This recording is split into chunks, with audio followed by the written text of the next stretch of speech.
अस्सलाम वालेकुम dear students, हम आज स्पेक्ट्रोस्कोपी की बेसिक्स और स्पेक्ट्रोस्कोपी का इंट्रोडक्शन हम कर रहे हैं। तो आज का टॉपिक हमारा है बेसिकली हम इसमें इलेक्ट्रोमैग्नेटिक रेडिएशंस का टॉपिक हम देखेंगे। तो ये बहुत इंपॉर्टेंट टॉपिक है। उसकी रीज़न ये है कि बेसिक्स है फॉर द स्पेक्ट्रोस्कोपी। अगर हम स्पेक्ट्रोस्कोपी को अंडरस्टैंड करना चाहते हैं तो हमें इलेक्ट्रोमैग्नेटिक रेडिएशन और मैटर को समझना इंतहाई ज़रूरी है। ये हमें ज़हन में रखना है कि ये एक बोथ क्वांटिटेटिव और क्वालिटेटिव एनालिसिस के लिए आप स्पेक्ट्रोस्कोपी यूज़ कर सकते हैं। अब ये देखें कि इसमें हम डायरेक्टली जो हमारे इन्वॉल्व हैं मैटर, उसको हम एनालाइज कर सकते हैं।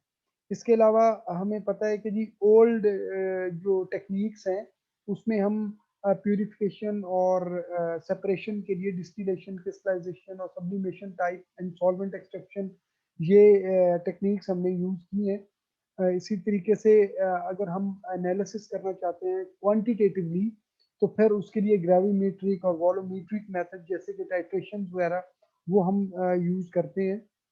लेकिन जो अब लेटेस्ट टेक्निक्स हैं इनमें एक क्रोमेटोग्राफी और एक जो है ये स्पेक्ट्रोस्कोपी बहुत ज़्यादा एनालिटिकली इनकी जो इम्पोर्टेंस है वो बहुत ज़्यादा है। और ये बोथ फॉर यूज हो सकती हैं क्वालिटेटिव और क्वांटिटेटिव एनालिसिस के लिए। सो इसमें हम पहले ये देख चुके हैं कि actually the spectroscopy is the interaction of electromagnetic radiation and the matter. So जो इलेक्ट्रोमैग्नेटिक रेडिएशंस हैं इनकी जो नेचर है दैट इज वेरी इंपॉर्टेंट कि हमें पता होना चाहिए कि what are the features of electromagnetic radiations, ताकि जब वो मैटर से इंटरेक्ट करते हैं और उनका जो इंटरेक्शन है उसकी इंटरप्रिटेशन से हम structure of the under investigating जो मैटर जिसको हम इन्वेस्टिगेट कर रहे हैं उसका हम अंदाजा लगा सकते हैं, उसको हम प्रिसाइसली मेजर कर सकते हैं। So electromagnetic radiation is recognized as a transmission of energy commonly known as the radiant energy। यानी कि बेसिकली जो हमारी जो एनर्जी है, रेडिएंट एनर्जी जिसको आप कह सकते हैं, that is actually transmitted in the form of light और in the form of heat. तो ये जो इलेक्ट्रोमैग्नेटिक रेडिएशन हैं ये एक्चुअली द टूल हैं, या आप कह सकते हैं कि ये मीडिया है for the transmission of energy.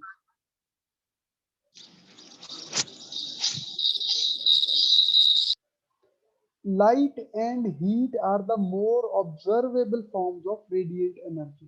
यानी कि जो ये एनर्जी है बेसिकली जो एनर्जी मूव करती है from one place to another place, जो रेडिएट कर सकती है energy, that is in the form of light और in the form of heat.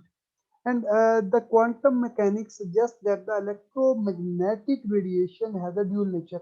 ये जितनी भी रेडिएशन है, रेडिएट एनर्जी है, दैट इज इलेक्ट्रोमैग्नेटिक। यानी कि इसकी इलेक्ट्रॉनिक प्रॉपर्टीज भी हैं और इसकी मैग्नेटिक प्रॉपर्टीज भी हैं।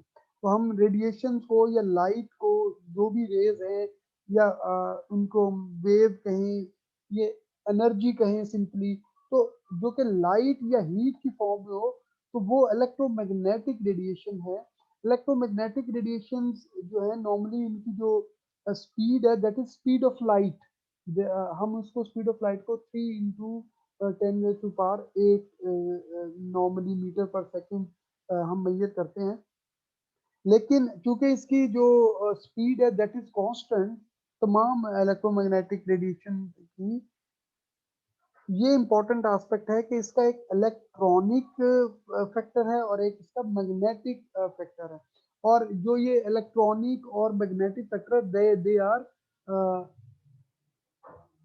Perpendicular to each other. यानी कि अगर आप देखें कि अगर एक ये in the form of wave जब ये ट्रैवल कर रहे हैं, ठीक है, तो फोटॉन्स जो हैं या हमें ये भी पता है कि जी लाइट की ड्यूल नेचर है। तो जब ये in the form of wave हम इनको स्टडी करते हैं, बेसिकली जब हम एक सिंगल ट्रांजिशन को, एनर्जी को स्टडी करेंगे, तो that is in the form of photon, that is in the form of particle. लेकिन जब बहुत सारे पार्टिकल जो हैं, फोटॉन जो हैं, जब हम उनको स्टडी करेंगे, तो that is in the form of a wave. ठीक है, तो जो ये ड्यूल नेचर है, तो अगर हम इंडिविजुअली फोटॉन को स्टडी कर रहे हैं, तो हम मोर जो है वो कंसर्न होते हैं फॉर द पार्टिकल नेचर। और जब हम कलेक्टिवली बहुत सारे फोटॉन्स को स्टडी कर रहे हैं, तो then we are concerned with the wave nature of all the collective photons.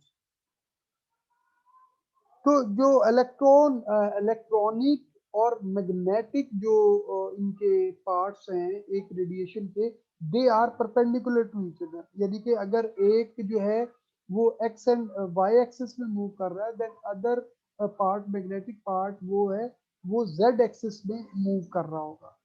ठीक है, so it possesses some properties which are characteristics of waves and other properties which are characteristics of particle like discrete packets of energy. तो जो energy है, radiant energy, चाहे वो light की form में है या हीट की फॉर्म में है, that is actually the packet of energy called the photons. and each photon possesses a specific amount of energy that is referred to it as a quantum। यानी कि उसकी जो एनर्जी है वो स्पेसिफिक है क्वांटा की। तो स्पेसिफिक एनर्जी है, तो उसकी स्पेसिफिक ही सारी नेचर होगी। इवन के यानी कि अगर एक वेव ऑफ फोटॉन्स को हम स्टडी कर रहे हैं, तो उस वेव में जितने भी फोटॉन्स है, उन सब की जो एनर्जी है, that will be specific, that will be constant. ये और जो ये एनर्जी ट्रांसफर होती है, ये भी क्वांटाइज्ड होती है। The word I have use quantize, because कि अगर एनर्जी ट्रांसफर होनी है, तो कंप्लीट फोटोन एब्जॉर्ब होगा या कंप्लीट फोटोन एब्जॉर्ब नहीं होगा। ये नहीं हो सकता कि जी कुछ जो है फोटोन की एनर्जी, यानी कि लेट से हमें एनर्जी चाहिए 100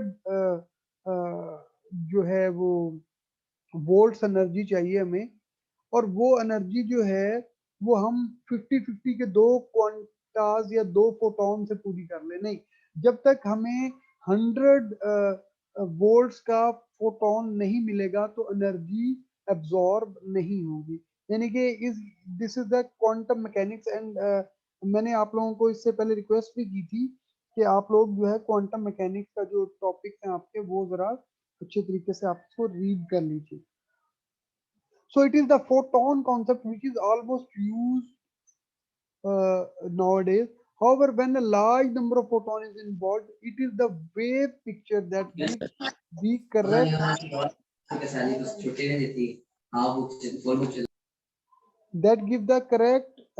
result, because the photon travels with a wave-like motion.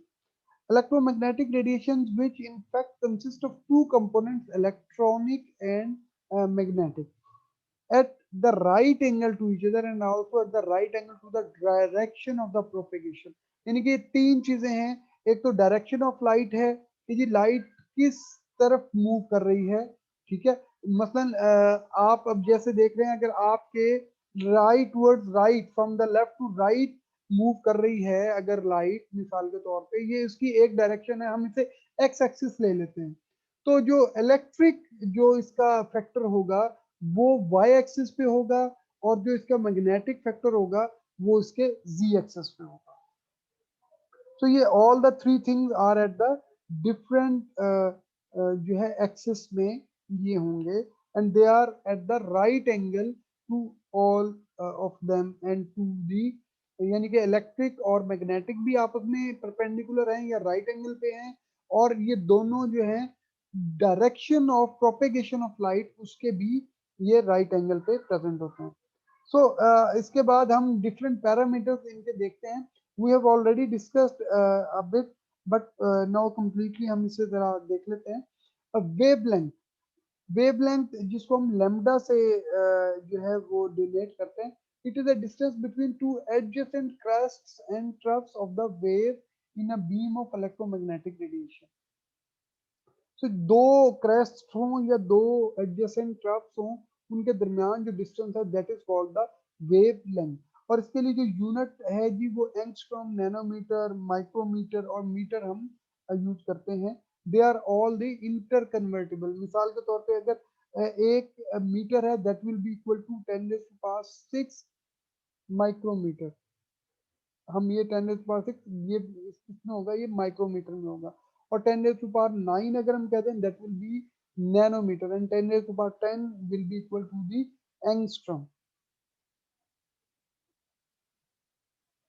And next its quality is और तक इसका जो पैरामीटर है दैट इज फ्रीक्वेंसी म्यू। ये जो वी टाइप ये नजर आ रहा है, ये इटैलिक वी, और यहाँ पे एक छोटा सा कर्व होता है, एक राउंड होता है। तो is the number of waves passing a fixed point on the path of beam of radiation per unit time. यानी कि एक यूनिट टाइम में, और टाइम का यूनिट है जी सेकेंड, किसी भी एक पॉइंट में से जितने उसकी वेव्स पास करेंगे, यानी कि जितने क्रेस्ट्स पास कर जाएंगे या जितने ट्रफ्स पास करेंगे, तो अल्टीमेटली वो उतनी वेव्स उसमें से पास करेंगे, that will be the frequency. And the frequency is the per second. So और इसको हम 1 हर्ट्ज या 1 साइकिल पर सेकेंड भी हम इसको मेजर कर सकते हैं। And the other parameter is the wave number new bar, is the number of waves per unit distance. देखिए अगर वेवलेंथ कम है किसी भी यानी कि क्रेस्ट और ट्रफ के दरमियान डिस्टेंस अगर बहुत कम है, तो उसकी वेवलेंथ कम है। तो जब वेवलेंथ कम है तो देखिए कि कम वेवलेंथ होने की वजह से ज्यादा नंबर ऑफ वेव्स किसी एक पॉइंट पे से पास कर सकेंगे, तो उसकी फ्रीक्वेंसी ज्यादा होगी। ठीक है। और अगर फ्रीक्वेंसी ज्यादा है तो किसी भी पर यूनिट डिस्टेंस, मिसाल के तौर पे अगर हमारे पास 1 मीटर है यूनिट, या हम उसको स्मॉल में सेंटीमीटर में ले लेते हैं, तो उस सेंटीमीटर में कितनी जो वेव्स प्रेजेंट है that will be the wave number, is the number of waves per unit distance. ठीक है जी। तो ये नॉर्मली जो हम मेजर करते हैं that is in the reciprocal of centimetre, लेकिन इसका ऐसा यूनिट डेफिनेटली मीटर पर मीटर -1 होगा या पर मीटर होगा। And the energy, the electromagnetic radiation can also be characterized in terms of energy possessed by each photon of radiation। यानी कि हर जो फोटोन है उसकी एक खास एनर्जी है। Each photon of a specific radiation possesses exactly the same of amount, which is however different from the energy possessed by the photon of a different radiation। मिसाल के तौर पे हमारे पास डिफरेंट रेडिएशन है जिनकी वेवलेंथ डिफरेंट है। जब wavelength different है तो वो डिफरेंट फ्रीक्वेंसी के हैं, डिफरेंट वेव नंबर के हैं और डिफरेंट एनर्जी के हैं। यानी कि अगर दो फोटॉन्स उनकी एनर्जी सेम है, they will possess same frequency, same wavelength and same wave number. So different photons have different energy. The total energy of the beam of a radiation is equal to the energy of a photon multiplied by the number of photons in the beam। अब अगर जो beam और photon है या wave है, अगर एक wave में 10 फोटोन है नेट से, और हर फोटोन की एनर्जी 10 है, तो 10 मल्टीप्लाई बाय 10 विल बी 100। तो टोटल एनर्जी उस बीम की जिसमें 10 फोटोन थे और हर फोटोन की एनर्जी जो है वो 10 है, तो हम कहेंगे इसकी जो टोटल एनर्जी है that is the 100। So the unit of energy commonly used is joule. However, it is sometime convenient to express in electron volt, क्योंकि ये इलेक्ट्रॉन वोल्ट एक रिलेटिवली काफी छोटा यूनिट है, और जॉउल बहुत बड़ा यूनिट है, हम उसमें मेजर करना वेरी डिफिकल्ट। तो 1 electron volt is equal to 1.6022 × 10⁻⁻19 joule। It is not important which parameter is used to characterize the electromagnetic radiation, because all these parameters are interconvertible। यानी कि हमें, हम जब स्पेक्ट्रोस्कोपी को डील कर रहे हो या जब हम इलेक्ट्रोमैग्नेटिक रेडिएशन को डील कर रहे हो, तो हम ये जो एक्सप्लेन किए हैं हमने, वेव नंबर हो गया, फ्रीक्वेंसी हो गया, वेव लेंथ हो गया या एनर्जी, हम इनमें से कोई भी पैरामीटर को यूज कर सकते हैं to specify the use electromagnetic radiation. यानी कि हमने स्पेक्ट्रोस्कोपी, डिफरेंट स्पेक्ट्रोस्कोपीज में हम different kind of rays use करते हैं, तो हम कोई भी एक पैरामीटर भी ले सकते हैं कि हमने कौन सी इलेक्ट्रोमैग्नेटिक रेडिएशन यूज किया, क्योंकि तमाम पैरामीटर भी इंटरकन्वर्टेबल हैं। लेकिन होता ही है कि हम नॉर्मली कुछ खास पैरामीटर हैं जो कि उस स्पेक्ट्रोस्कोपी में ज्यादा यूज हो रहे होते हैं, तो कुछ कन्वेंशनल जिनको हम कह देंगे, तो फिर हम उनको ज्यादा यूज करते हैं। ये कैसे इंटरकन्वर्टेबल है? देखिए, energy is equal to H nu, nu is the, हमने पढ़ा frequency, and H is the Planck's constant, and this is equal to H C by lambda, क्योंकि nu is equal to C by lambda. Now here C is the speed of light and lambda is the wavelength. 1/λ को हम nu bar भी कह सकते हैं, so E is ultimately equal to the H C new bar, H C by lambda या H C by new बार।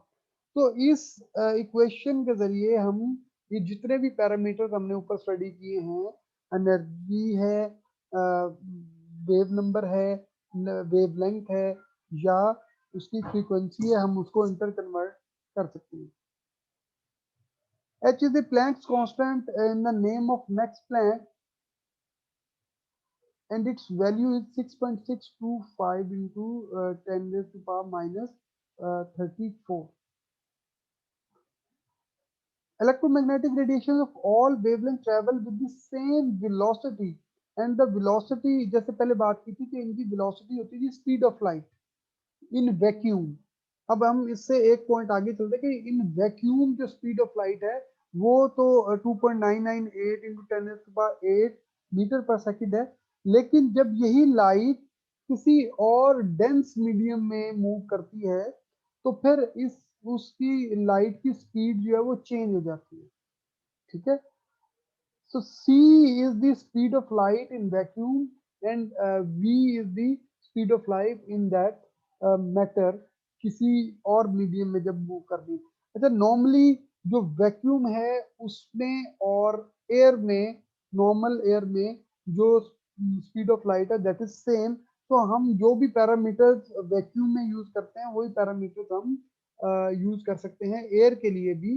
अच्छा, ये जो हमने बात की अभी कि लाइट की जो स्पीड है वो किसी और मीडियम में कम या ज्यादा हो सकती है और वैक्यूम में डिफरेंट है, तो ये एक्चुअली जो इनकी रेशो है, यानी कि speed of light in vacuum and the speed of light in some medium, ये जो इसका जो रेशो है c by v, that is equal to n, और and n is the refractive index. तो जो रिफ्रैक्टिव इंडेक्स है उसको हम मेजर कर सकते हैं by the taking ratio of the speed of light in vacuum and speed of light in that medium.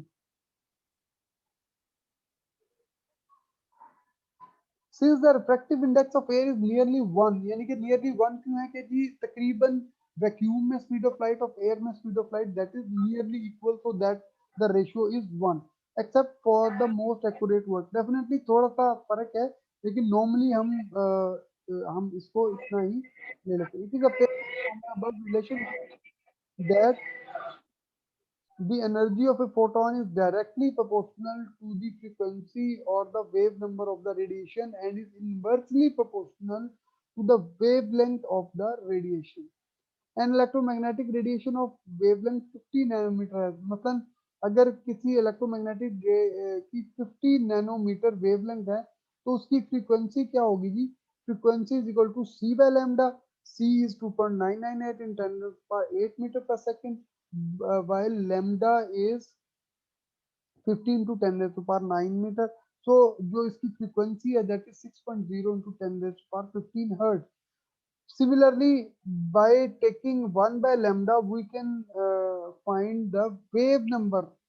So wave number is equal to 1 by lambda. तो 1 by 15 10 minus 9 metre है, तो इसको हम सेंटीमीटर में अगर लेना चाहें, वेव नंबर को हम नॉर्मली सेंटीमीटर में हम डोनेट करते, ज़्यादा बेहतर है, क्योंकि ये एक ट्रिवियल बन गई है, एक नॉर्म बन गई है कि हम वेव नंबर को सेंटीमीटर इनवर्स में लेते हैं। नॉर्मली जो हमारा IR स्पेक्ट्रोस्कोपी है, उसमें हम ये वेव नंबर यूज करते हैं सेंटीमीटर इनवर्स में। तो हम नॉर्मली स्पेक्ट्रोस्कोपी में वेव नंबर को फिर सेंटीमीटर इनवर्स में ही मेजर करते हैं। फिर इसी फोटोन की, जिसकी जो वेवलेंथ है 50 की, अगर हम एनर्जी फाइंड करना चाहें तो the formula is hc by lambda. We have already calculated c by lambda, that is 6.0 × 10⁻15 multiplied by the Planck's constant 6.625 will be equal to 3.975. तो ये कुछ इंटर कन्वर्जन ऑफ जो है हम कर सकते हैं अपने डिफरेंट पैरामीटर्स की। होप यहाँ तक आपको अंडरस्टैंड हुआ होगा। अगर यहाँ तक कोई आपको कोई क्यूरी है तो आप प्लीज मुझे क्यूरी कर सकते हैं।